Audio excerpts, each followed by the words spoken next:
Welcome to the Brain Injury Association of New York State's webinar, It Takes a Village, REAP, the Community-Based Concussion Management Protocol. I'm Judith Abner, Executive Director here at the Brain Injury Association of New York State, and thank you all for joining us. Before we begin, a few housekeeping details. Because of limited time, we ask that you please hold your questions until the end of the presentation. During the question and answer session, questions can be submitted via the question text box. The text box option should be visible to you on the GoToWebinar toolbar on your desktop. If you are having trouble viewing this option, please contact Citrix Tech Support at 800-263-6317. Again, that number is 800-263-6317. This number should also be visible on your toolbar. Our speaker will do her best to answer questions in the order in which they are received. Any questions that she is unable to address may be submitted via email to the Brain Injury Association of New York State. We will be recording this webinar session and plan to post it along with the PowerPoint slides to our website, www.bianys.org. Information about contacting the association and viewing the webinar will be provided in a follow-up email after the presentation has concluded. Before I turn the microphone over to Karen, let us begin with a quick poll to see who is in our audience today. Please take a moment to answer the question. Okay, I'm going to launch the poll now.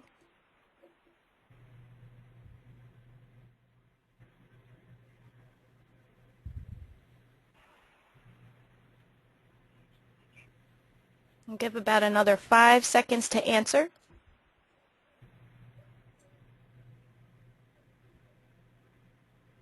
And I'm closing the poll and sharing the results. So it looks like 6% answered school administrator, teacher, or counselor, 0% athletic director or coach, 8% school-based medical professional, 29% non-school-based medical professional, and 56% other. I always do like to know who's in the other category, so if you would like to send me a message in the question text box just to let me know who you are, I'd love to know for future webinars. Judy? Well, thank you. Well, it looks like there's some variety, and there's always enormous variety in the other category. But it's nice to know there's variety in our audience. And I would like to thank you all again for your participation and for helping to spread the word about the webinar series. So now it is with sincere pleasure that I introduce our webinar presenter for today, Dr. Karen McAvoy. Karen is duly credentialed as a licensed clinical psychologist and a school psychologist in Colorado. She was the school psychologist at the high school attended by Jake Snakenberg when he passed away from second impact syndrome in 2004. As a result, Karen developed the multidisciplinary team approach to community-based concussion management known as REAP, Reduce, Educate, Accommodate, and Pace. And so it is, as I said, with sincere pleasure that I turn this over to Karen McAvoy. Great. Thank you very much. Thank you for having me today, and I am thrilled to be here to talk about the implementation of REAP and the details of trying to get such a complicated process in place. I understand I have about an hour to cover some details, content, and then I'm going to try to leave some time open for questions. So please feel free to type your questions in. I understand that the organizer will help to get those organized so that we can start answering those at the end. Okay, so I'm going to quickly jump into just a little bit about concussion management in general and try to spend more time on the process of implementation. As my bio suggests, I am the director of the Center for Concussion with Rocky Mountain Hospital for Children in Denver, Colorado. I had practiced for 20 years in a school district and was on site when we lost our student to second impact syndrome, and that has launched me into now this concussion management protocol through the hospital. So what we will try to cover today will be just a little updates on legislation and some effects that we just need to understand in terms of what is a concussion. And then I'll try to spend the majority of time more on the treatment and implementation. So why is this such an important topic right now? Karen? Well, as you know, Karen, yes. I'm sorry to interrupt. Yes. Can you make sure that show my screen is on? For some reason, I'm not seeing the screen. I don't know. Oh, are you not seeing this slide? No, I don't see them right now. There we go. Okay, thank you, Karen. I'm sorry. Okay. Great. Thank you. No, thank you for stopping me. That would be a really long presentation with no slides. Okay. So if you go back to 2010, when all of this started with the interest in legislation, at that time, Commissioner Goodell, suggesting to governors to look at legislation.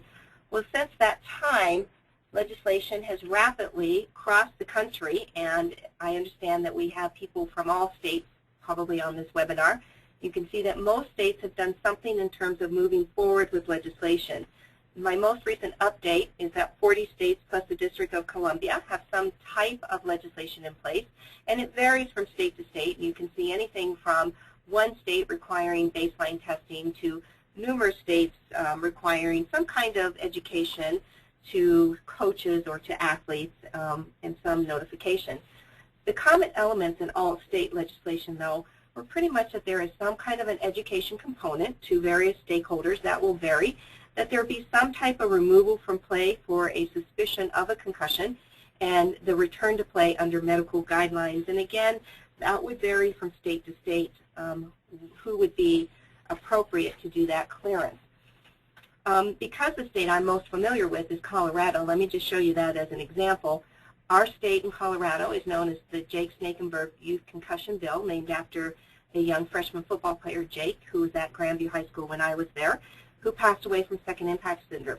The education component in Colorado is education to all coaches of athletes 11 to 19 in private, public, club, and rec sports, removal from play for suspicion of concussion, and in the state of Colorado, the healthcare providers who can return them to play would be an MD, a DO, PA, TA, NP, or a psychologist, doctoral-level psychologist with neuropsych and concussion training. You're going to want to go back and check in your state who needs to be educated and what are the guidelines for removal from play and which disciplines can return them back to play. So this is just an example, but my guess would be there's some overlap in your state and mine. So when you look at legislation, the first component is education. Well, education has come a long way in the last couple of years. There are some great websites, a lot of information for education, including these three that I have put on this slide. The National Federation of High School Coaches covers a lot of the coach training. The CDC materials are fantastic for all kinds of different disciplines having information, and the new Brain 101 information is web-based, and it's just great information. So I rarely spend time anymore in these kinds of trainings doing education training because there's so many good other materials out there. The area I think that is the hardest to really get communities and schools around is between the removal from play, once you understand what a concussion is, and the return to play is the area in legislation that I think is left very open and very much to different communities or states to figure out the details of that. And while all of this legislation has pretty much been developed to try to avoid the concern of second impact syndrome again in the state of Washington, it was named after a young man named Zachary. In the state of Oregon, it's a young man named Max. So legislation has really focused on those very exceedingly rare events of brain damage or death, and in our state with Jake, and when you really look at the numbers of kids who are having a concussion, the odds are really good for helping the majority of kids recover from their concussion in roughly 3 to 4 weeks. The research from Collins et al. Would suggest that 80 to 90% of young kids, student athletes, will resolve somewhere from 1 to roughly 5 weeks, 95%. Those are really good odds. And so while legislation has focused very much on that very small percentage, what I really would like to focus on in the rest of this presentation and what REAP focuses on is how do we affect the recovery in the 95% of the kids who do well with really just good management and good coordination between teams. Of course, the concern for all of this is second impact syndrome, and as I said, that's exceedingly rare. But what is much more common with our young kids is that during the recovery from their concussion, they are feeling physically unwell, they are nauseous, they are headachy, they are having trouble with thinking and processing and doing school. They're more emotional, they're having trouble sleeping, they're sleeping too much, they're unable to sleep. And during this recovery of 1 to 3 weeks, let's say on the average, they could be very symptomatic. While that doesn't seem so much right now as we're talking about it, if you take any one of us who is symptomatic for about 3 weeks, it gets very old very quickly. And it's very hard for schools and parents to manage this. Of course, the concern long-term would be that not all these kids do recover from concussion. Some of them may be symptomatic for longer than 3 weeks, maybe 3 months, maybe 6 months. Some of them maybe permanently. So the concern is, of course, that we want to make sure we get as many of these kids recovered in the very early stage of a concussion so that we don't have the long-term problems that you often get with protracted recovery. And when you think about the numbers of students, we're talking epidemic numbers of young athletes, young kids, athletes, and young adults who are having concussions annually. The CDC would say 3.8 million. Well, that's very concerning, but there's a lot we can do to really affect this by putting our heads together and working together. So really the development of REAP, which stands for Reduce, Educate, Accommodate, and PACE, was born out of the tragedy at Grandview High School when Jake Snakenberg passed away. Out of necessity, we ended up pulling together the multidisciplinary team, which eventually became REAP, the protocol for REAP.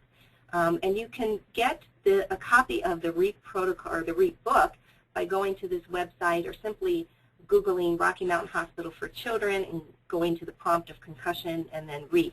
This book is downloadable off of our website. It has also been customized and is available in New York off of the brain injury website as well, and it's very specific to New York. The concept behind REAP is that it takes a village to manage these concussions, and that you have a window of opportunity of about 1 to 3 weeks to really work together closely to do the best you can to get 90% of your kids through this. The necessary teams, of course, would be the family, and those are color-coded in REAP as orange. The medical team is important, and in the school, of course, the athlete, the physical team has always been important, but the part that REAP really brought in was the academic team, the educators, the counselors, because they are going to be doing school for about 3 weeks during this time. Everybody has a part to play. Everybody has a role through all of this, and everybody needs to understand each other's part and work together. The multidisciplinary team approach is a shared responsibility for the management of the concussion. It allows you to have multiple perspectives, so many different people watching these kids from multiple sources, and that becomes invaluable when you're trying to make life or death kind of decisions in terms of return to play, and that's really what that second impact syndrome concern is about. You can see that every member of these different teams has a role, and what the beauty of REAP does is it brings in a common language for everyone to speak the same language as you're going through that 3 to 4 week process of management. Now, if you jump back to legislation is very heavy on education, usually to coaches. It makes this look very much like it's a physical or athlete problem. My challenge to you as we go through the rest of this presentation is to consider that the concepts that we're talking about that are good management for athletes from whatever age, in Colorado it's 11 to 19, are also good for all kids, whether they're an athlete, whether the concussion came from a sports-related incident, or if it came from a fall, or if it came from abuse, or if it came from a motor vehicle accident. And these are concepts good for all kids, not just in the adolescent ages. The legislation would also have you believe that this is very much a medical concern, return to play under medical guidance, and of course that's very important. So isn't this a healthcare provider issue? Isn't this something our doctors need to know about? And they certainly do. But again, the challenge is to think beyond just, taking care of the athlete and just in a certain age range, but what about all the kids that we all take care of? So the bottom line is that all 4 of these teams are essential. They're critical. The issue is they all have important roles at different times of the management. And what has been very apparent since the entire management process has gone forward is no one quite knows what part is their part at any given time. But they're all critical. You can't leave any one of these out. And I would suggest to you that every single one of these teams is going to be the star of the show at some point during the recovery. It's just a matter of when. So let's just run through this really quickly. At the time of the concussion, who is the first person that, especially with legislation, that might actually identify the concussion and see this? Well, it's going to be the school person, maybe the coach, the athletic trainers. They have a huge part in identifying that.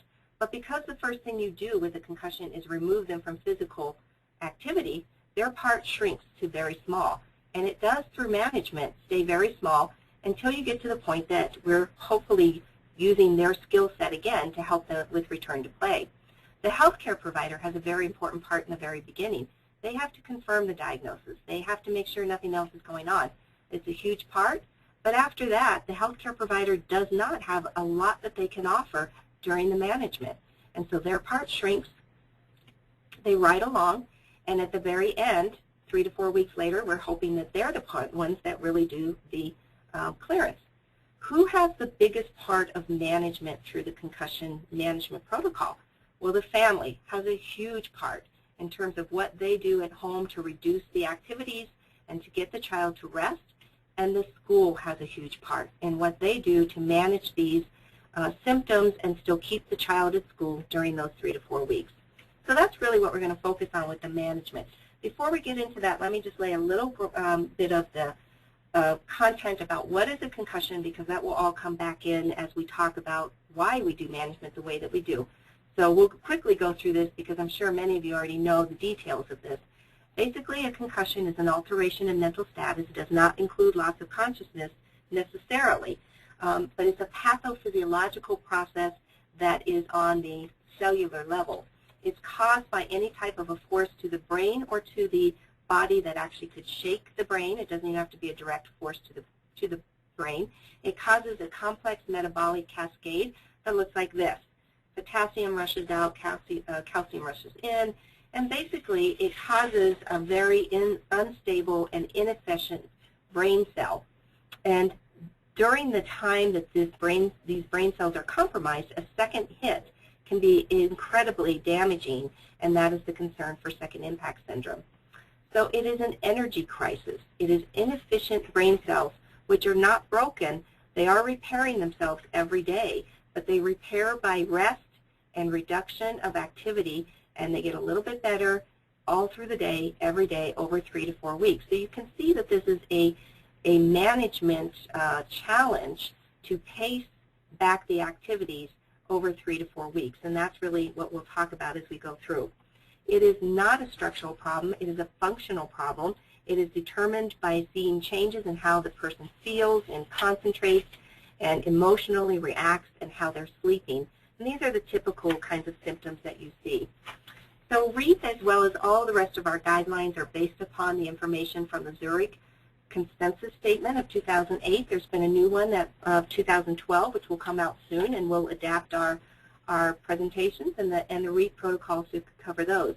Basically, really quickly, the grading scales went away with the 2008 Zurich guidelines, and those we no longer will grade concussions. Every single one needs to be individually managed.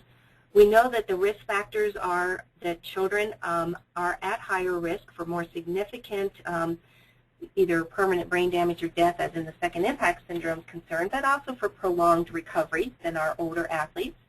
We also know a risk factor is being a girl, that it is, we have high numbers of concussions in boys and girls now, but sometimes we're finding it's harder for our girls to get through their concussion. It's a risk factor to play high contact sports. You can see here that football always gets blamed and is always at the highest. But you can see that girls are 3 and 4, so there's definitely some concern there. But I just caution everyone to remember, again, this is not just a sports-related incident. This is kids who are getting hurt by falling off the playground equipment, motor vehicle accidents, etc. So for us to keep that in mind. Having a past concussion can put you at higher risk for future concussions. We know that. So what are the most predictive factors that we do know by research? It is not loss of consciousness. It is any type of amnestic event, mental fogginess, or ADHD or LD pre-concussion, pre-injury headaches, and especially migraine headaches. So those are the ones that we're keeping a really close eye on.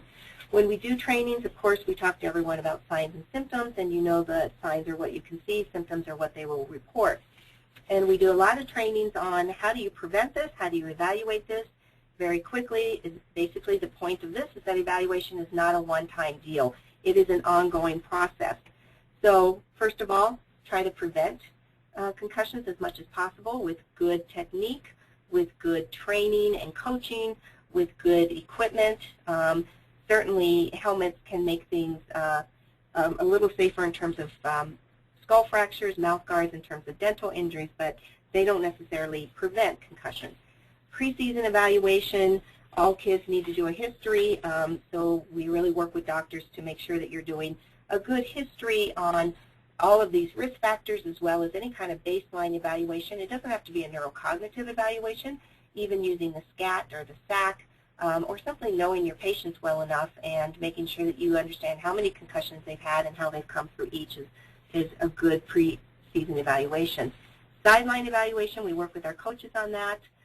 How you assess that on the sideline, there are some phone apps that you can download, and this is an example of one. If the student gets a concussion and ends up in the emergency room or urgent care, a full physical is recommended, including extraocular motor evaluation, etc. And we really work with emergency rooms and doctors to not promise CAT scans, often not needed. Those are not to look for the concussion, that is to rule out a bleed, and to really counsel parents that you can't really rate how bad is their concussion at the time. You can only give that label after they have come through clearance. And then, of course, we talk with families about how to take your child home, how to watch for things at home, and how to return them to school. So in terms of evaluation, there are some really good guidelines on how you would go through that entire process from prevention to evaluation to home care. But the reality is, once you have done all of that, the treatment and management of a concussion is just physical and cognitive rest and time. And the time, again, is about 3 weeks. So here comes the problem with how do we maintain the management and work together during that time. So I'm going to jump into how REAP may help with that. There are many different ways that REAP can perhaps help either your state, your community, your school district. But I would say that the way that that most people are struggling is how do you manage concussion around just one individual? What are the things that we need to know, and when do you apply them, etc. So let me go into how the management of concussion around one individual with this multidisciplinary team approach first, and then we'll branch out from there. This page from the REAP manual suggests that everybody has responsibility over 3 weeks, and everybody has a part to play.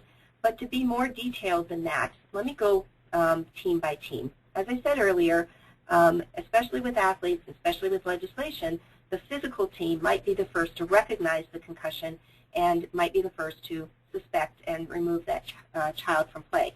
I would again suggest that we think beyond athletes, and if you have the chance to do education on identification and suspicion of concussion, you might consider doing that with playground supervisors. You might consider doing that with school nurses, with teachers, and others who might see incidents of concussion that is not just sports related. After they've made the determination that there's a concern as they pulled that child, the first thing that is absolutely removed is physical activity. So their part shrinks over the 3 to 4 weeks until we get to the point of perhaps assigning the graduated return to play steps, and then their skill set's very important on that end. So again, think beyond just the athlete and just the age limits. For us in Colorado, you know, we believe that this is good management not only for the 11 and up, but for the 10 and below as well. So the school team identifies, suspects, they immediately remove that student. They try to get them to someone who will medically evaluate them. And then they support no activity during the 3 to 4 weeks during the time of recovery. The healthcare provider has a big part in the beginning, and then it shrinks over time.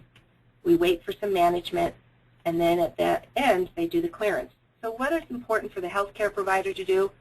In the urgent stages, very early on, they have the important part of ruling out a more serious medical concern, such as a bleed, a fracture, and they also remove them from play.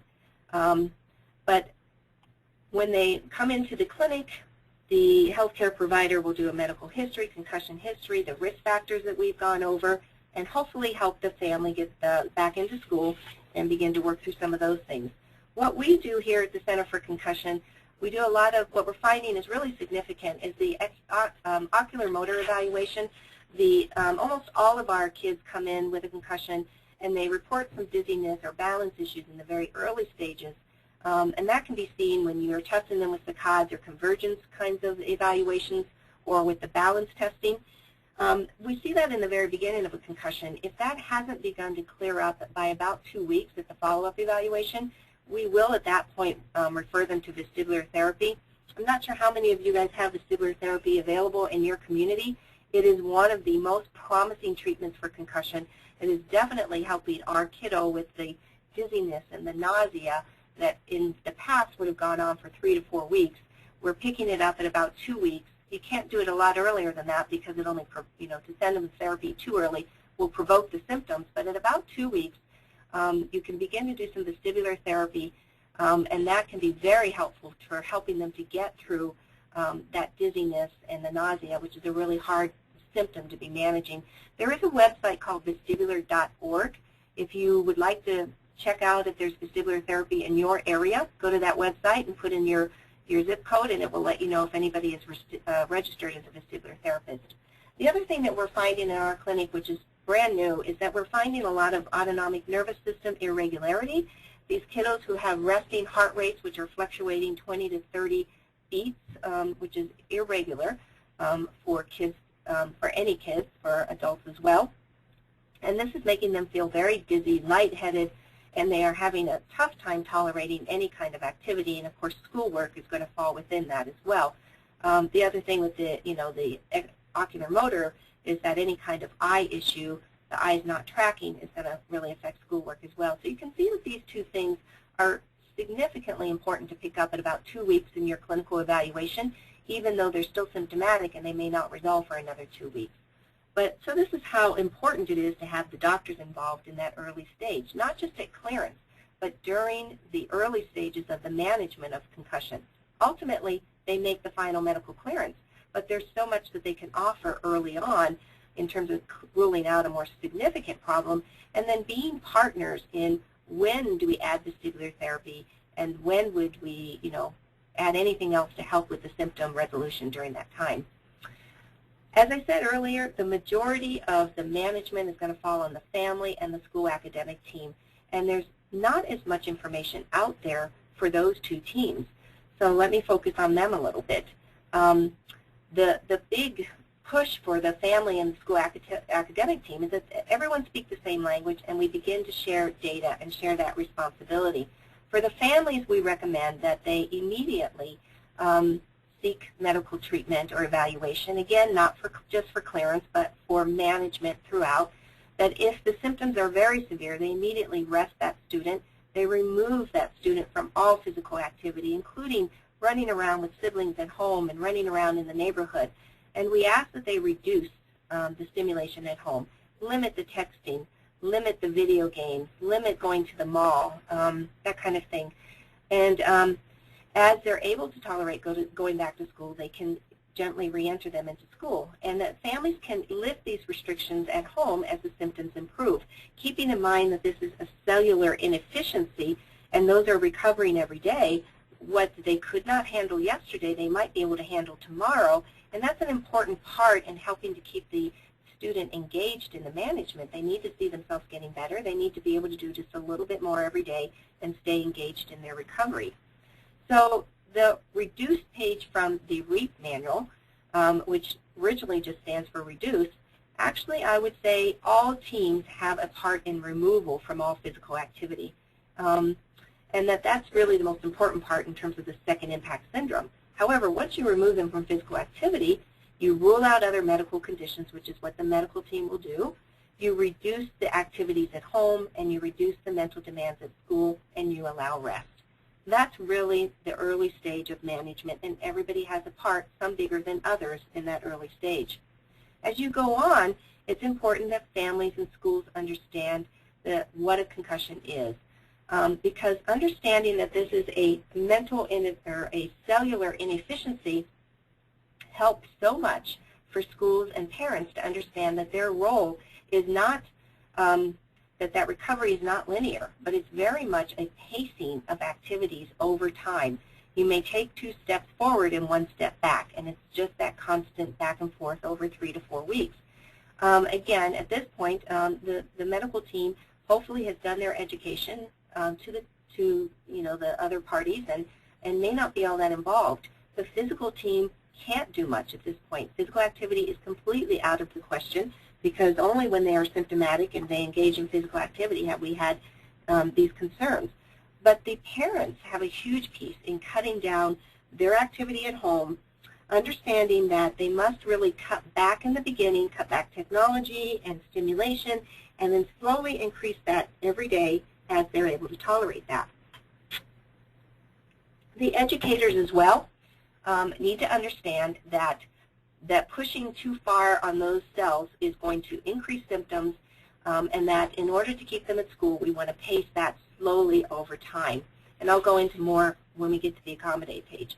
So educate, understanding symptoms, is a huge component of management.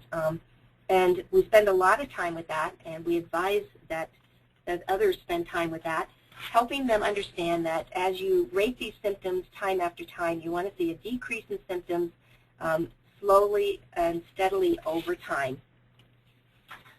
We have this form that we use in our clinic that helps parents understand a little bit more about how you can cut back their chores in the beginning, how you can allow them some more nap time, but when to add naps, and when it's too late in the day to add naps, etc. So again, a lot of education to parents. The A page in REAP stands for academic accommodations, and this is an example of some of the suggestions that we give to teachers when from the REAP manual. Of course, the biggest question, though, that has become clear to us is, when does the student go back to school? And while we might have believed at one point that that was something that a medical doctor was prescribing for them, what we're really finding is that many of these kids are returning back to school before they actually see a medical doctor. Or they might have been in an emergency room, and then they go home, and it's still unclear about when to return them to school. So this is a form that we wrote up in our clinic that helps parents actually make this determination. We ask the parents to work with your doctor very closely and get input, but seeing a child on a Friday afternoon in our clinic, I still wouldn't be able to say if that child's ready to go to school on Monday, because I don't know what kind of rest they have and what symptoms they'll have on Monday. So we really work with the parents to understand that when the symptoms are severe, keep them home. As the symptoms are improving, you can keep them home but not on bed rest. And when they're able to tolerate about 30 minutes of activity without severe symptoms, of course they're going to have symptoms over 3 to 4 weeks, so we're not waiting for symptoms to go away, but they're not severe, you can send them back to school, but the school has to be aware of the concussion and has to be a partner in managing. So when you get to the accommodate page, academic accommodations, yes, the family have a part in reinforcing what is being done at the school, but this is really where the educators shine. They need to understand that, again, the cells are inefficient, they are getting better every day, but the inefficiencies of the cells will cause mental fatigue, slowed processing speed, difficulty with memory and learning, and might lead to some behavioral emotional meltdowns, and that you need to really decrease those mental demands at first and increase them slowly as tolerated over time. And the concept for this is actually not new for educators. There's an existing framework within education called response to intervention, which is used with all learning and behavioral issues. And the same concepts would apply to concussion. With good management, 80 to 90% of kids will do well and recover from their concussion with really good support and just adjustments at school. This is an article that I wrote, and You can download it for more information about how that applies if you're an educator. Basically, many schools who are implementing REAP at a school level, simply the incident of a concussion will trigger that there is a diagnosis of concussion and that every one of these three teams, family, school, academic, and physical, know what their part is at the universal level, on the bottom level of good management. And many schools have to do that for all kinds of their physical results as well as learning and behavioral. So, for more information about what schools can do, it is critical that their role for the Association of Schools and Colleges newspaper, and talks about how these systems will continue to rotate over 3 to 4 weeks of recovery. And the school has to work to put in individual accommodations or adjustments as needed. Hi, Karen? Karen, can you hear me? Yeah. For some reason, the audio is breaking up on your end. I don't know if it's the microphone or... Okay, well, I lift this up and talk into the receiver. Is that better? Yes, that's better. Thank you. I apologize. Okay, let's try this. Okay, thanks for letting me know. It's not breaking up on this end, so we would not have known that here. So in terms of the school accommodations, this is the symptom wheel that I wrote up for that, and we want educators to feel comfortable rotating around through this as much as they need and lifting accommodations whenever they're not needed. I'm not going to go into a lot of detail with the school academic piece because I know you have another webinar coming up not too long from now that goes into returning the student to school. I will say the 3 most common problems with school post-concussion, because it's a cellular issue, mental fatigue is probably the most common and probably behind most of all of the symptoms and the inefficiency at school. So shortened days if needed. Rest breaks are definitely helpful for students at school. Cutting back the amount of work that they are getting at this point and cutting down the stimuli could be very helpful for them at school. The other more common thing that you see is slowed processing speed. They're just moving at a slower pace than they were before. They are learning some material, not all, but they just need some adjusted due dates to get through all their work. And then, of course, learning every day is the task of a student. And if you are running on empty or have inefficient cells, this is going to be difficult. In the very beginning of a concussion, it's quite possible that the symptoms are severe and they're not learning as much, and that will change and get better every day through 3 to 4 weeks. However, what we do ask teachers to focus on is that they are not going to be able to get all the same material during this time. The first thing that we would ask you to do, and this is material from a colleague, Bill Hines, out of Maine, would suggest that the teachers immediately off the bat look at excusing some work, just simply removing it. And then deciding what work is essential and must be done and working out a plan for that. And then in between would be whatever work can be done, but perhaps not in this exact format or not at this time. Simply piling up work to be done later causes a lot of anxiety for our kids, and that would be the one thing that we would say does delay their recovery, and we'd suggest what work can be removed should be removed as the first order of business. So this is our clinic suggested school adjustment form. We send this back with every student. Again, they must be immediately removed from PE classes and from recess because that's a physical activity. But other than that, the other kinds of suggestions in here are just simply that, suggestions to be used individually for students. We are not very prescriptive with it because we want teachers to feel that they can pick and choose what works for them. The one thing we really want teachers to understand and parents to understand, though, is that you must balance or pace the mentally challenging activities with rest. So some mentally challenging things and then a mental break, back and forth. And that pacing through the day is going to be much better for keeping them at school and through school than pushing too hard on those brain cells. So we ask teachers to front load their interventions and then taper them back as they feel it's appropriate. You can see, luckily, that with concussions, most of the symptoms will have a steady decline over 3 weeks, and most of the abilities or activities will be able to be increased over 3 to 4 weeks.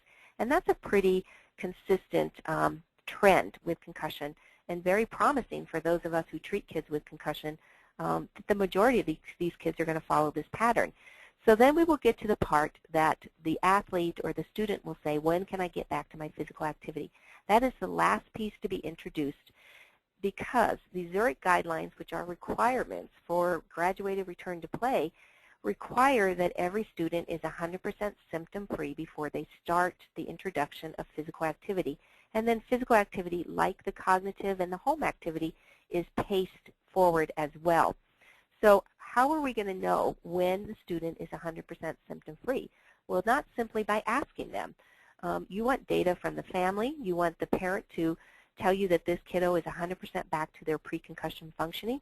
You want data from the educators and making sure that they're back to their academic functioning, that their head is not on their desk, that they're doing the same amount of work. When you have that data, then, and you're giving that over to the healthcare provider, that is going to be very helpful for making that decision for return to play. So some of the things that you can use for that would be the symptom checklist. If you have parents and schools do that on a regular basis, you will see the symptoms decline over time. This is a teacher data form that we use in our clinic. We require every student bring me information back from their teacher telling me how they're doing. So this is actually a student who did the symptom checklist and then the teacher form, and you can see how important that is for us in terms of making that decision. Now, there are many states out there that are doing the neurocognitive testing, and there are numerous tests out there.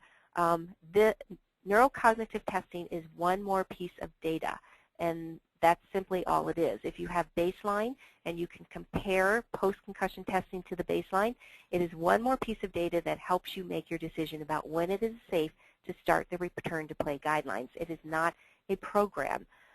And many people forget to do the management piece. If they're doing neurocognitive, they simply administer this test over and over. But that would be something like taking someone's temperature over and over when they have a bacterial infection. You have to still treat the infection.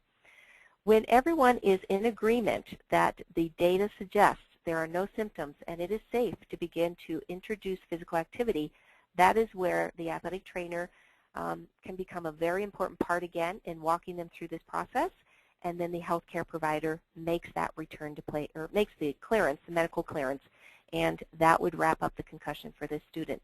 So you can see that every team has a critical role.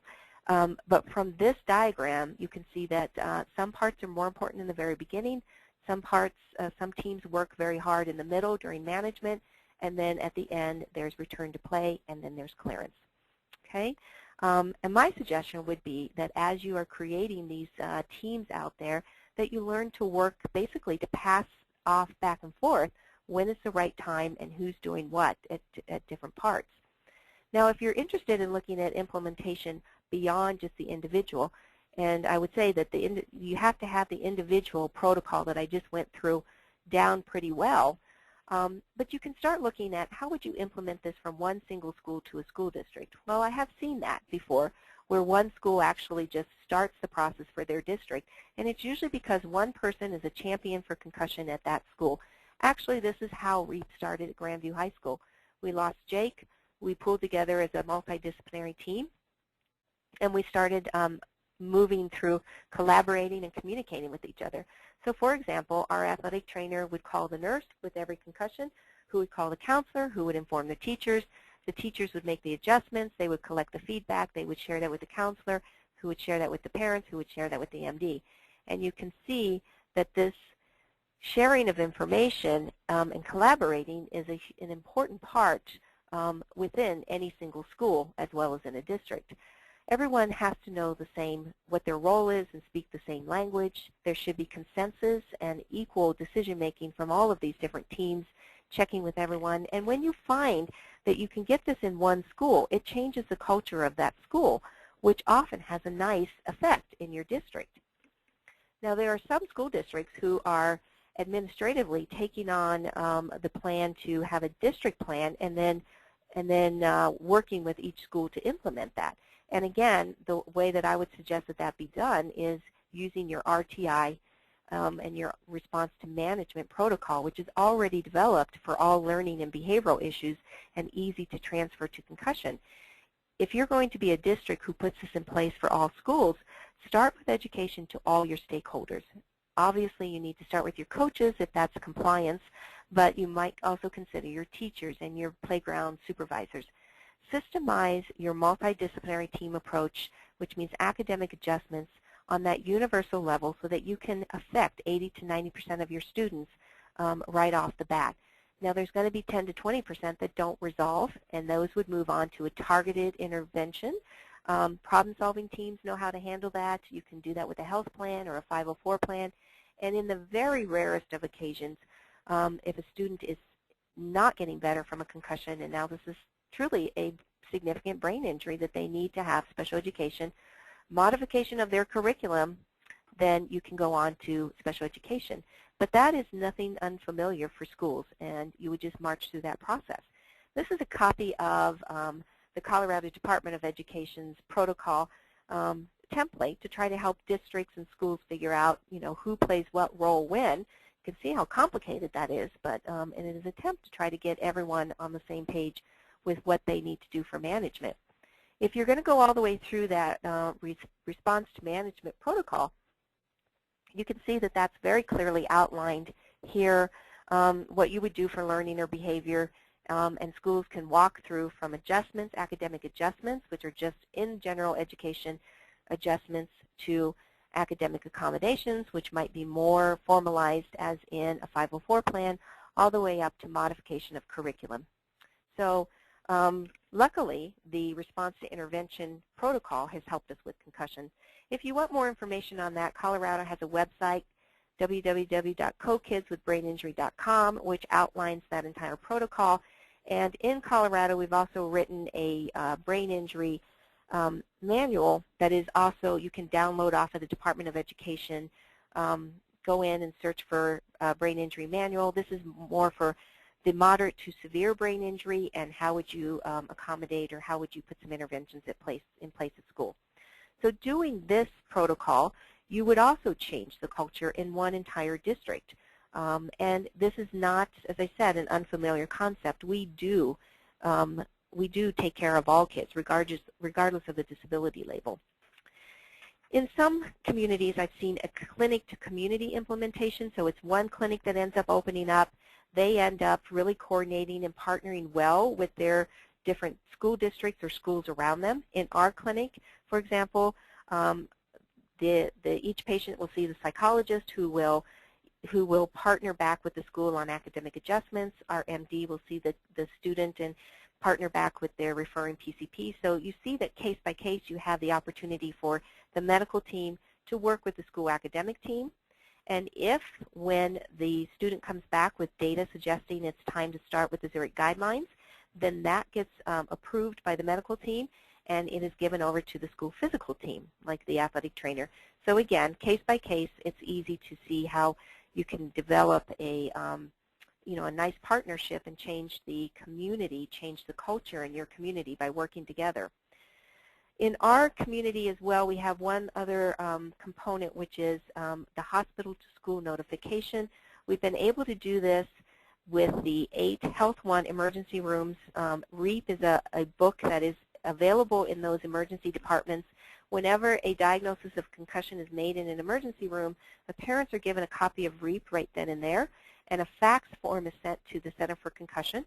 That allows us to provide a follow-up call to the parent to just check in, make sure that they, encourage them to follow up with their PCP, because most of them are from other areas, not necessarily right by us, and we want them to take this information and embed it and implement it in their own community with their own PCP. So we will make a call, though, to the school, make sure that the school has the CDC materials and the REAP information, and make sure that when the student comes back in, that they are immediately accommodated in the academic realm. And we do a lot of taking phone calls from PCPs on how they would manage these in their own clinics. This is the fact sheet. And you can see that our data over a couple of years has been that the first year we were doing this, we had 395 faxes, which allowed our clinic to educate 170 different schools, over 24 school districts and private schools as well. Last year we had 617 faxes. We were able to actually call 229 schools and educate them on this academic accommodation concept. Even though these are not our students, we want every school to know that a student with the diagnosis of concussion is returning to them. Here's how you might manage it, and you can apply this to the 3 other kids that came to your attention through your clinic in some other way.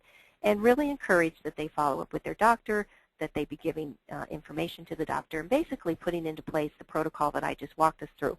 So responsibility on all sides to get information back and forth and not just simply wait for the doctors to be giving it one way, but having the schools give it to the doctors. We take that seriously, and we feel the emergency rooms also need to be notifying the schools. So that has been a very successful and helpful protocol. So you can see that we use the REAP protocol, having all the multidisciplinary teams outlined in REAP as a model for the Center for Concussion Clinic, but it also has been very instrumental in helping to change and educate all around our community. We go out and do a lot of trainings for coaches and athletic trainers, which allows them to certify and come into compliance with legislation.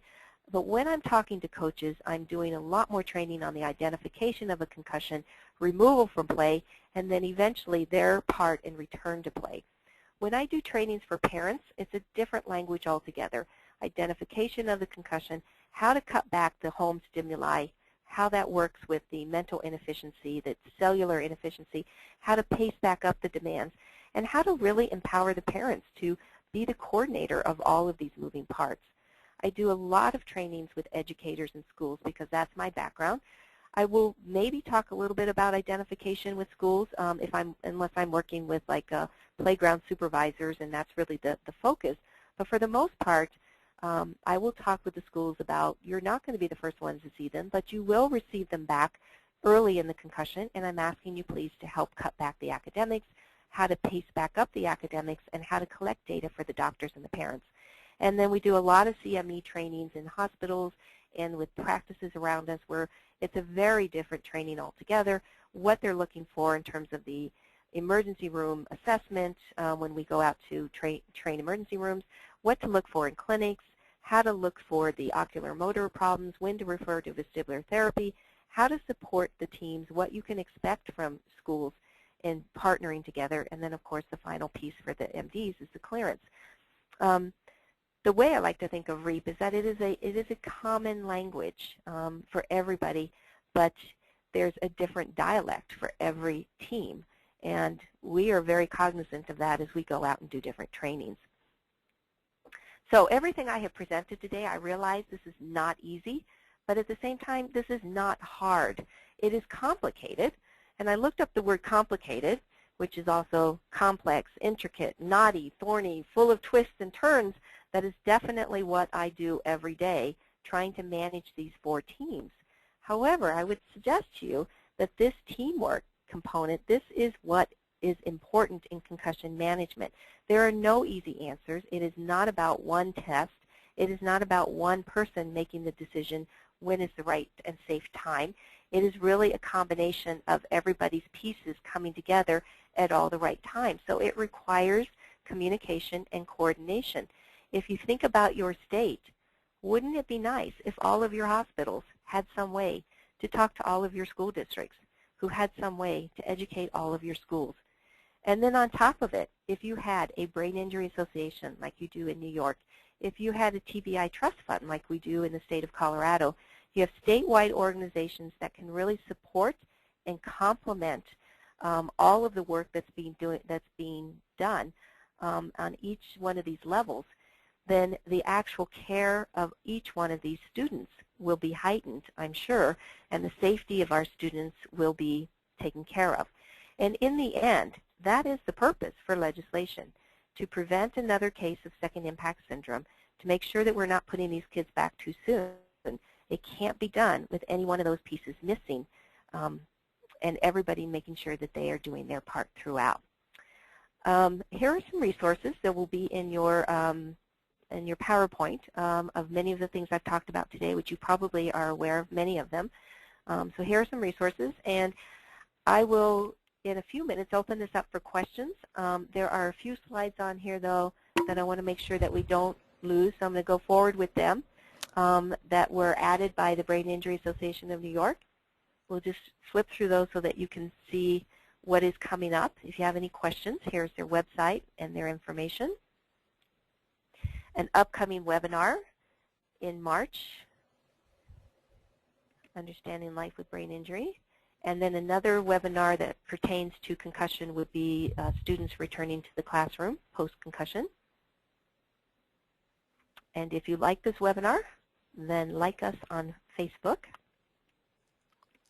I think that that is the end of our slides. I'm going to go back to the question slide and end there and open it up for any questions or discussion.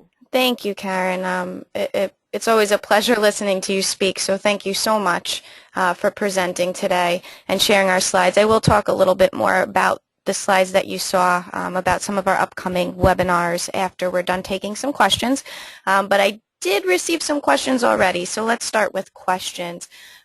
One of the first questions I received from the audience is, do any of the concussion laws, to your knowledge, cover community youth sports or just interscholastic sports? That is a good question. Do any of them cover community youth sports? I think it's a question of semantics there. I know, like in the state of Colorado, community club rec sports are covered under our legislation. Club sports are. I think it really just depends on the different states and what they consider. If interscholastic is simply just private and public schools, then Colorado, I think, was the first state to include the recreational sports and club sports. So I think it varies state by state. Thank you, Karen. I have another question. What kind of supplements, if you know of any, can aid in healing? What kind of supplements can aid in healing? What we are suggesting in our clinic is that there's some really good preliminary research about using the fish oils and making sure that fish oils are on board in terms of giving the brain a nice place to heal. It doesn't actually take the symptom away. It just simply promotes the healing of the brain. So we always recommend that families do fish oils. And that can be, with the pills or gummy bears. The other thing that we have found helpful is some magnesium on board. So if a child is not very headachy or not very migraine-y, we'll just recommend that a certain amount of magnesium is in the multivitamin. The theory behind the magnesium is that it helps to structure or support those very loose channels between the potassium and the calcium, and it shores those up a little bit so that you're not having so much exchange of those chemicals, and you can keep the potassium in and the calcium out. So magnesium is, in theory, thought to help with those channels. And if we have a child who was migraine-y before the concussion, we might suggest that an actual supplement of magnesium be added to that. There's a B2 magnesium supplement out there called MigraLeaf. That also might just be a helpful thing. Again, it does not take away the symptoms, but it might simply help to heal the brain overall during the recovery. The only supplement that we ever suggest in terms of symptom resolution might be melatonin to help for sleep. And for some kids, they have a real good response to that, and some not so much. But what we're finding is that in terms of headache resolution, kids who are headachy and they're taking Tylenol or Advil, it's not all that effective because you can imagine as a cellular problem, those medications are not as effective with that kind of an issue. So rest would be a better way to bring down the headache than taking too many medications. Thank you.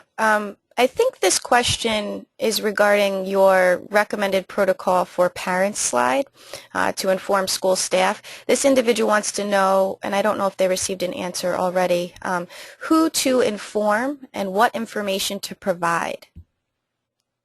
That's an excellent question. Who to inform at the school and what information to provide. And again, that will vary depending on the school. If there is a school nurse at the school, I would always start with the school nurse because they really understand the medical components, and then they have access to the teachers and can really help with the educational accommodations. So if there's a nurse, definitely let them know there's a diagnosis of concussion.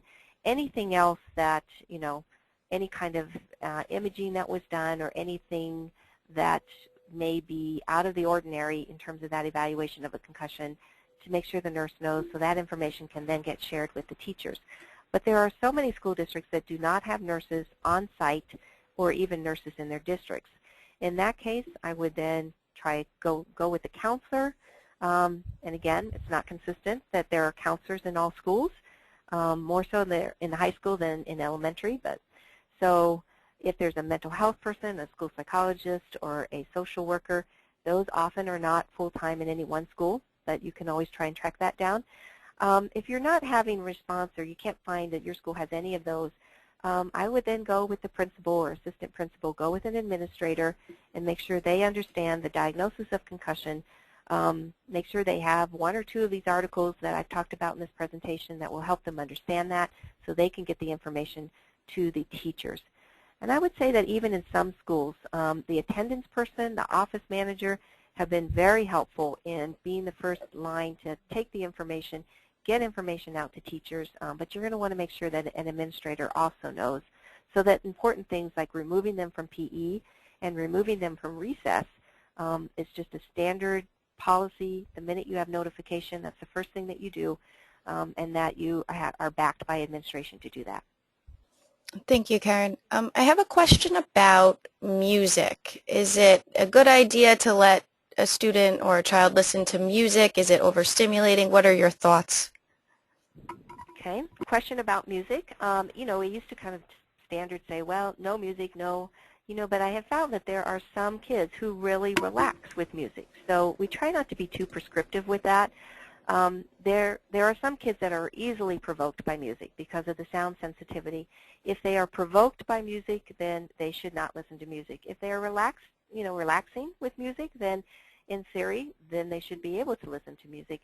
The rule of thumb really with all of this, and that we really try to help parents understand, is if it's provoking symptoms, then it's just not good to do right now. So if music is that, then pull it back. Now we've had some families say that music class can be quite provoking, and in those cases we will also ask that the school allow the student to sit out during music class or use earphones or whatever. So of all of the recommendations that we talk about at home and at school, there has to be some individualization with that. We used to say no TV, but again, there are some kids who can watch a little bit of TV.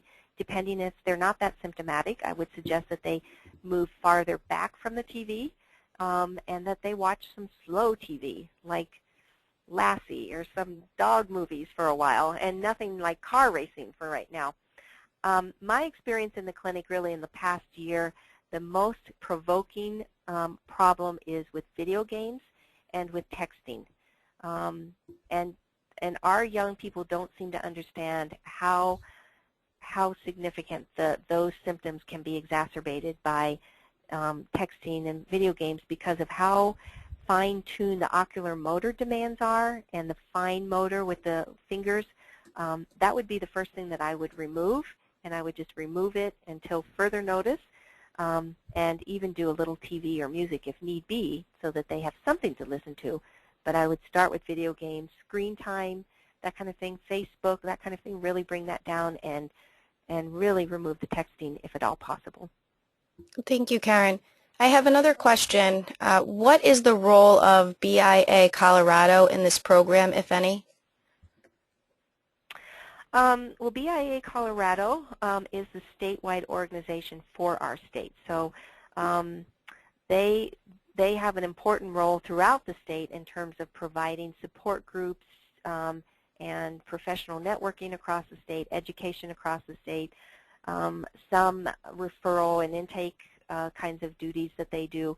So they're partners with all programs in Colorado that that do concussion and school districts that are working with concussion. They're just one of our many partners here that we tend to rely on. They support, if they have someone requesting education and it's something that we could help them with, we're happy to do that. And vice versa, if there's a family that has sort of moved through this process of this is not a minor or mild concussion, but this is causing ongoing significant problems, we want that family to be connected up to BAC for ongoing support, for resources for the future, that kind of thing. And that's all done through our TBI Trust Fund in the state of Colorado, which works very closely with BIA Colorado. We're really lucky here that there's a process in Colorado that if you refer via BIA Colorado, the trust fund will then provide case management from public health and some support and education to the schools and educators regarding brain injury. And that has been a real nice safety net for our kids here in Colorado. Thank you, Karen.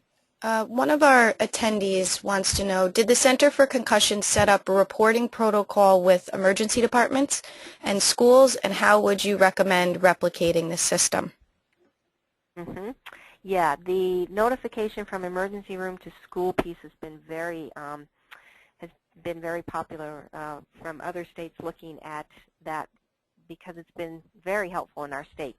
The way that came about is that an emergency doctor in one of the Health One departments was actually helped me to write REAP. And so as she was able to access emergency room doctors and get them to understand that they should be educating parents and supporting parents using this manual, she was able to get this protocol in place in 8 Health One emergency rooms. That allowed then me to, in the beginning, communicate with just my school district, and that then moved up to 5 school districts, and now we will get REAP referrals, and we call any school, private or public school, anywhere in Colorado if that diagnosis has come in. It requires that the fax form have a release of information so that the families know that when they're signing that, it means that there will be a call to the school. And then generally it's just simply notification to the school and some materials. The schools like it because they're sometimes not aware that this kiddo has had a diagnosis of concussion. So I can't say that it's in every emergency room, but there are other communities with emergency rooms and school districts that are wanting to replicate this, and we're working with them on that. We're happy to help. Thank you, Karen. Before I take some more questions, we are running low on time, and we do have a lot of questions left. So again, if for whatever reason we run out of time and your question is not addressed, please don't let it fall by the wayside. Please email it to me. I'll make sure it gets to Karen. I know that I've received a few questions about the slides and the recording. We are recording this. We plan to have it posted on our website, www.bianys.org.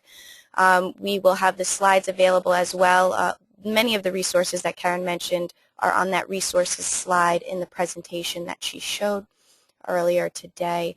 As far as REAP goes, we do have the New York State adaptation available for download on our website as well. And if you would like to get hard copies of the REAP manual, please email me. We will be happy to send you them free of charge.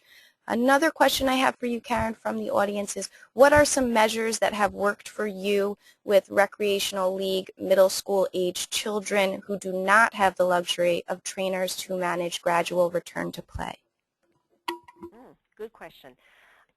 Because it isn't just the rec leagues, but there, as I understand, less than 50% of schools across the nation are able to afford an athletic trainer. So there are many schools that don't have athletic trainers. And of course, if they do, that's only high school. So when you're thinking about middle school kids and you're thinking about rec leagues and schools that don't have athletic trainers, this becomes a significant problem. The way that we manage it here is, of course, if we have an athletic trainer, we let them do their magic. They are awesome at that return to play. If not, then we actually teach the parents how to do some type of graduated return to play at home.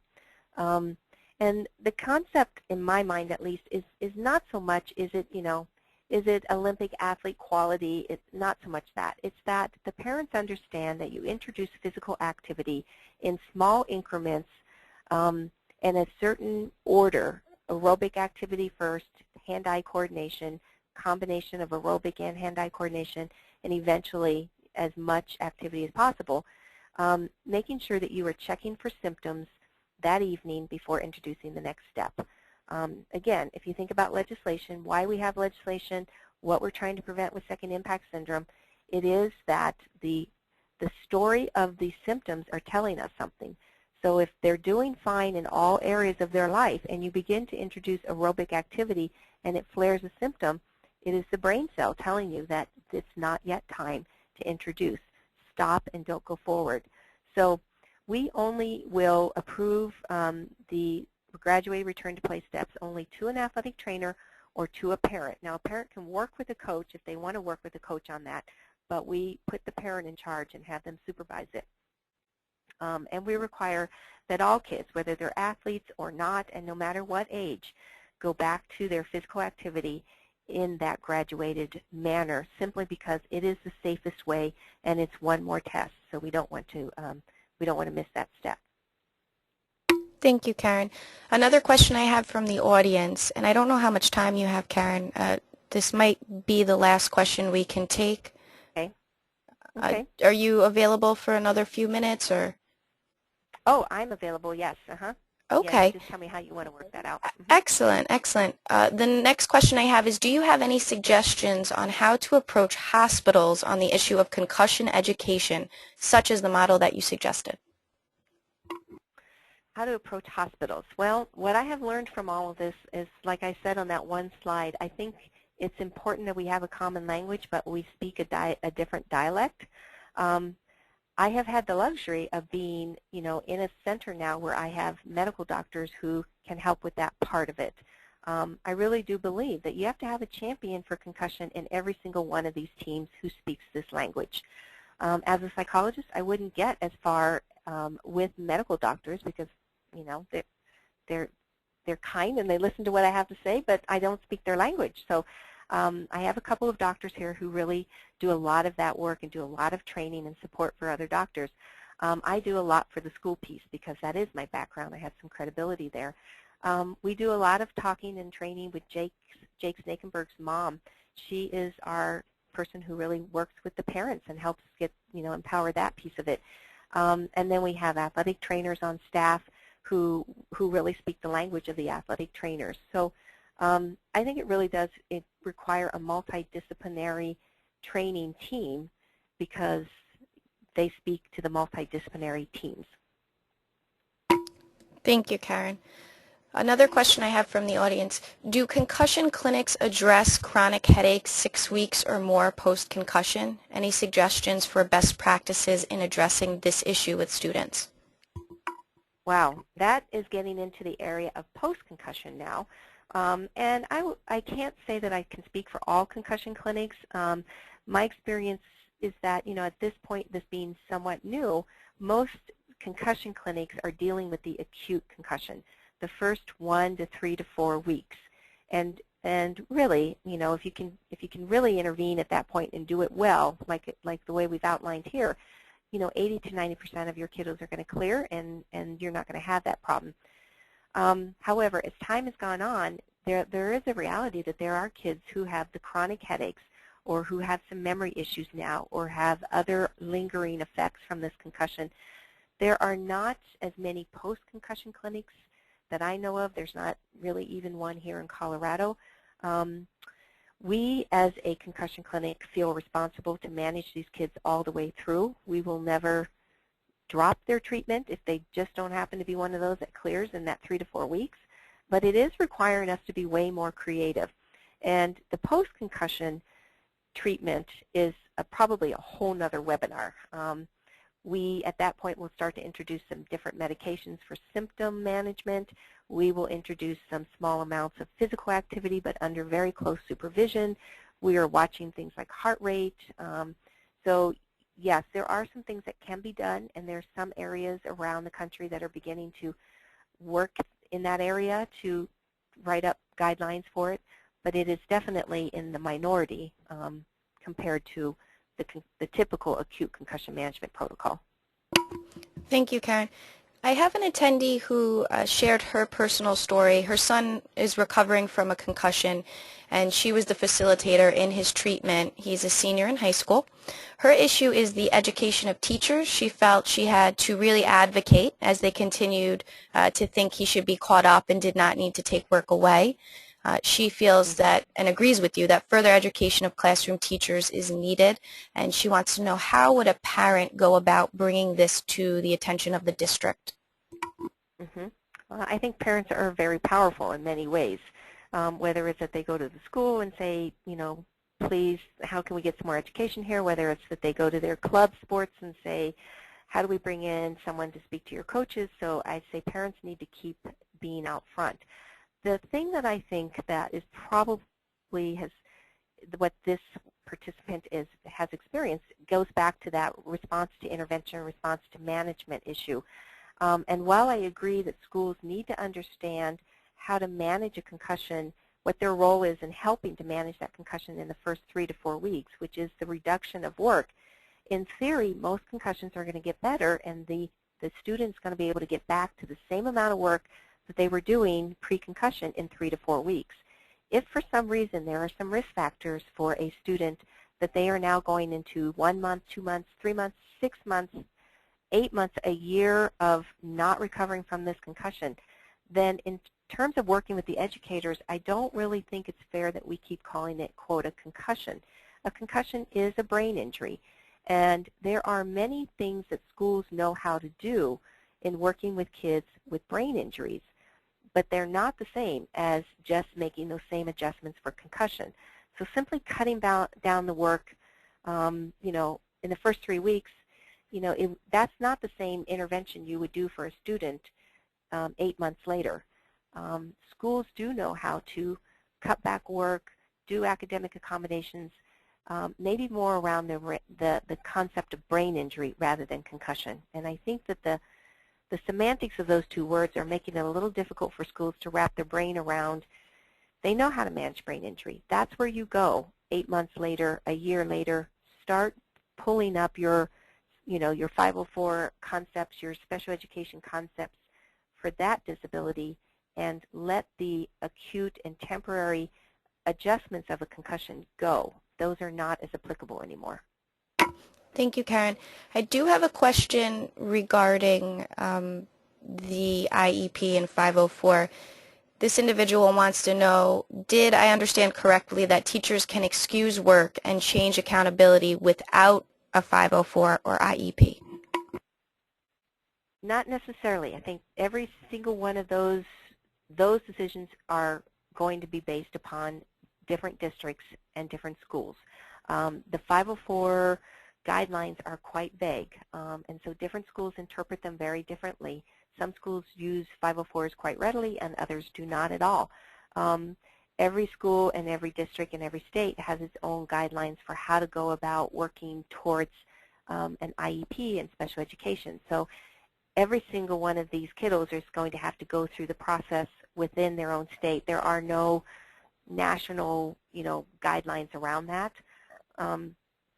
And that's why, problem-solving teams and, child find teams and all of that are very individualized to the student. Thank you, Karen. I'm going to read 2 questions now. They're related. They have to do, it's revisiting the reaching out to hospitals. Could you discuss, the first one is, could you discuss the approach to hospitals and bringing them on board with schools so that there is a flow? And have you brought hospitals together or approached each independently? So that's the one.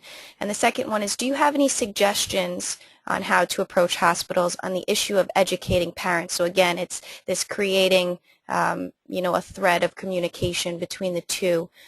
With schools on concussion follow-up, this individual says that in her experience, most hospitals tend to be concerned mostly with clearing kids to go home, but with little, if any, information as to concussion healing and management. Mm-hmm. That's true. I would agree with all of that.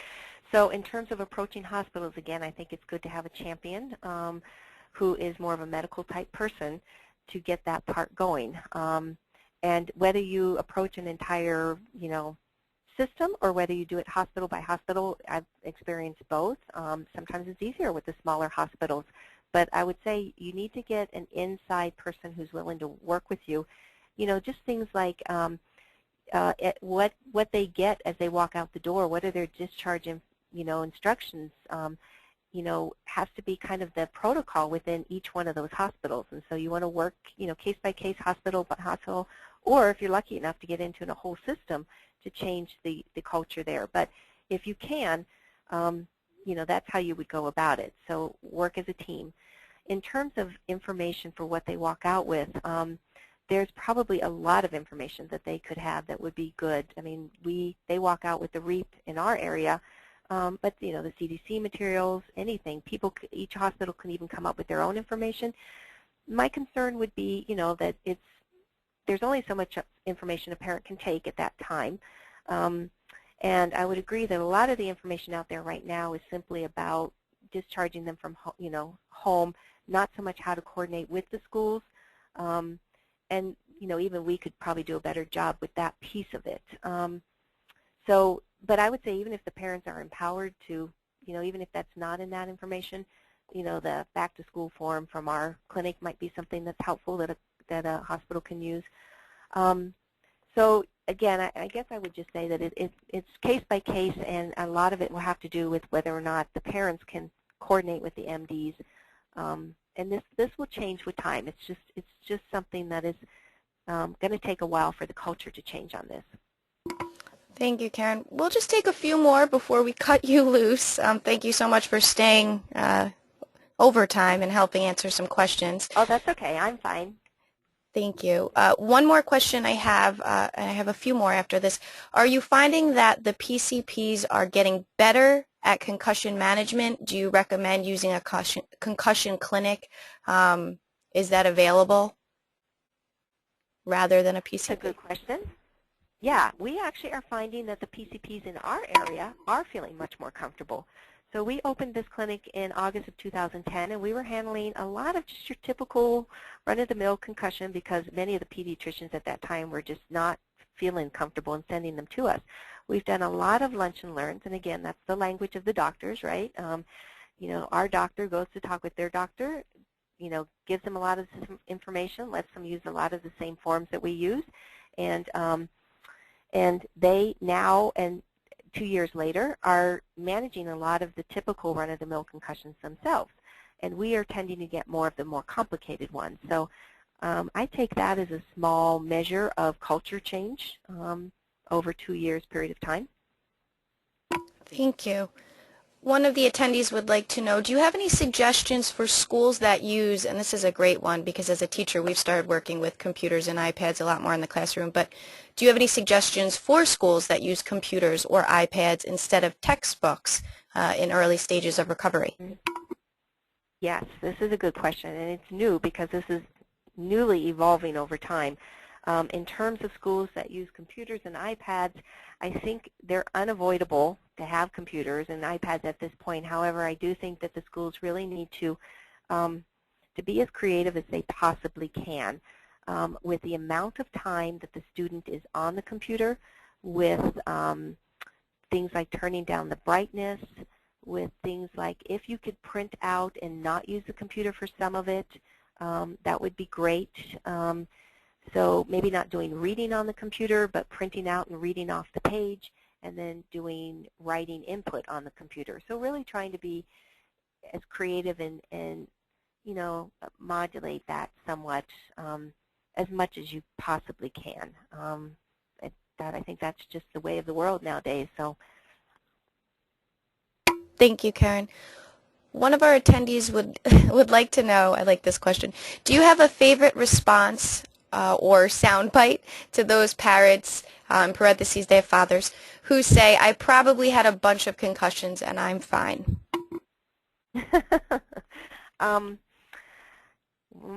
I'm not sure if it's a response I can say on the webinar. I laugh because you hear that all the time, right? We do. I guess I'd probably end up saying that things have changed a lot.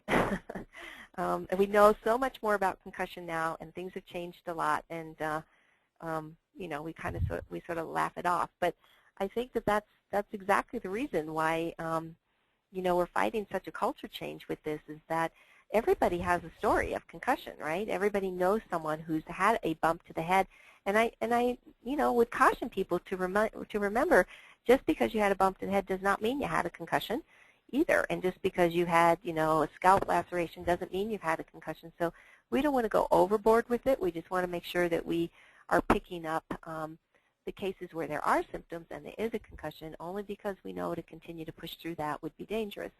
So yeah, we just we're glad that a father who says that still brings his son into the clinic and lets us do our 3-week management, and we support him a lot with that, because he'll have a lot of credibility with, you know, the other fathers he ends up talking to. That's true. One of the attendees would like to know, is there any kind of protocol for concussions that are not sports related? I've had consumer recently get denied services from a concussion clinic because he did not sustain his concussion from sports.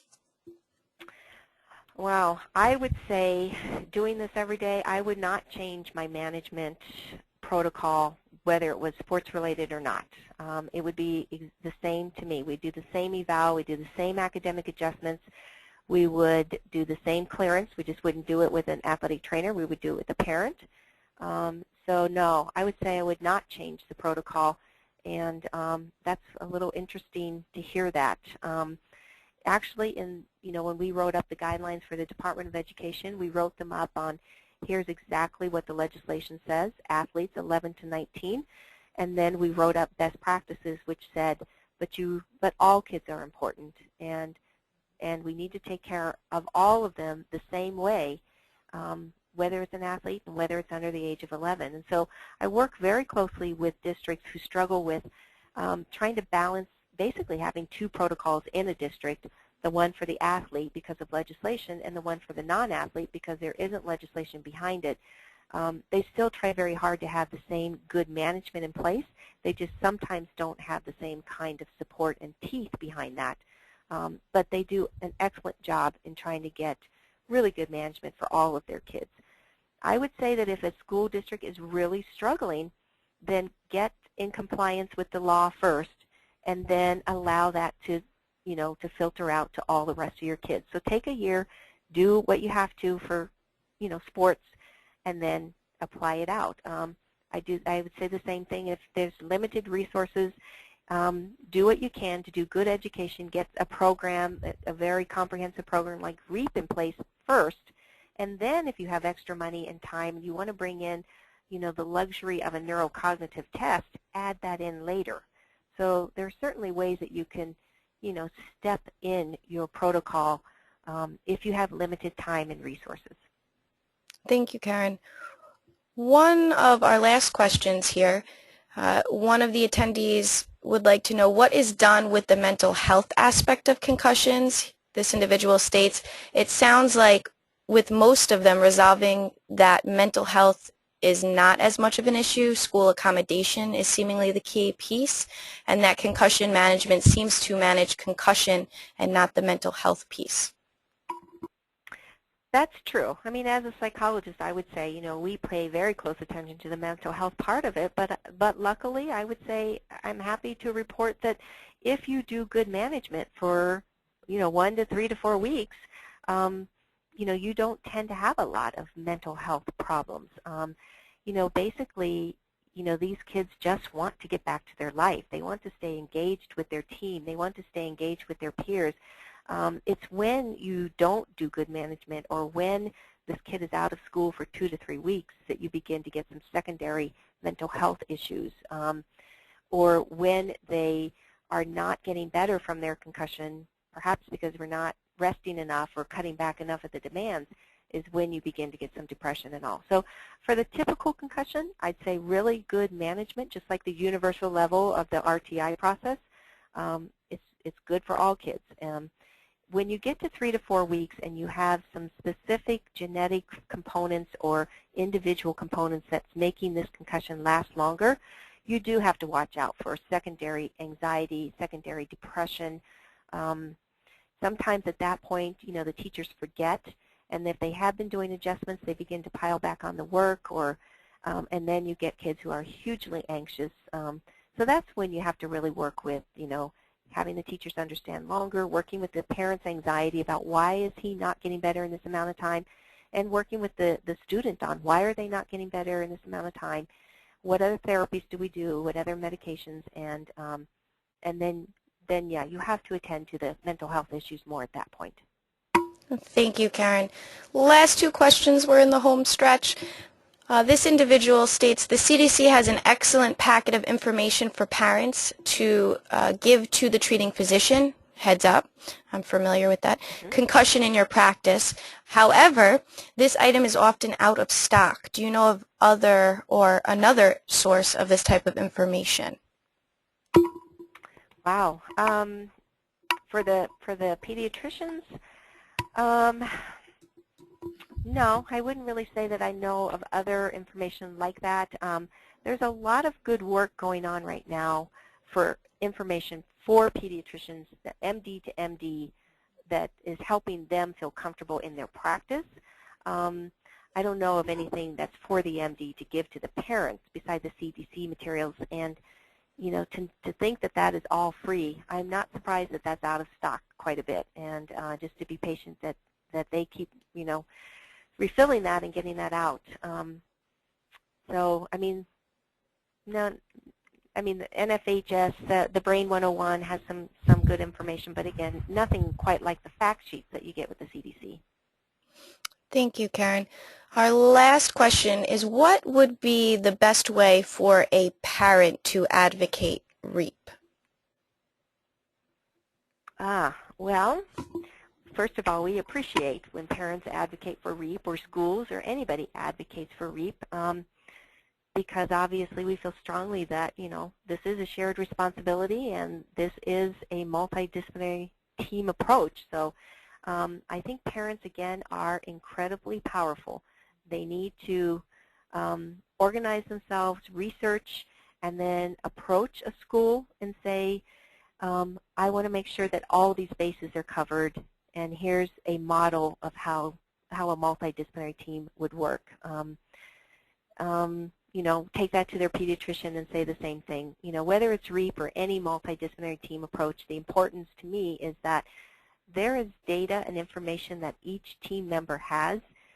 If it's not shared with the appropriate person and it doesn't get to the MD, the decision to return that student to play could be catastrophic. And so however that gets done, keep pushing for it, keep appropriately advocating, and if REAP is the mechanism to make that happen, we're happy to help in any way possible. Thank you, Karen, and thank you again for presenting and for all the work that you're doing in Colorado. We really do appreciate having you share today. Just some quick reminders before we end the webinar. Again, any questions that were not addressed, I encourage you to email to me. I will be happy to get them to Karen. And you will receive my contact information in a follow-up email from GoToWebinar. We are recording this. We do plan to post the recording and the slides that do have all the wonderful resources that Karen mentioned on our website, www.bianys.org. If you'd like to send me a reminder email, I'll be happy to send you the links when they're available. Please visit our website for more information about REAP. Like I mentioned before, we do have the New York State adaptation of the manual available for download, and if you would like to obtain hard copies, you can email us and we'd be happy to send them to you. Karen, thank you again. Thank you everybody for attending and for participating. Please continue to share information about our monthly webinars, and have a wonderful day. Thank you.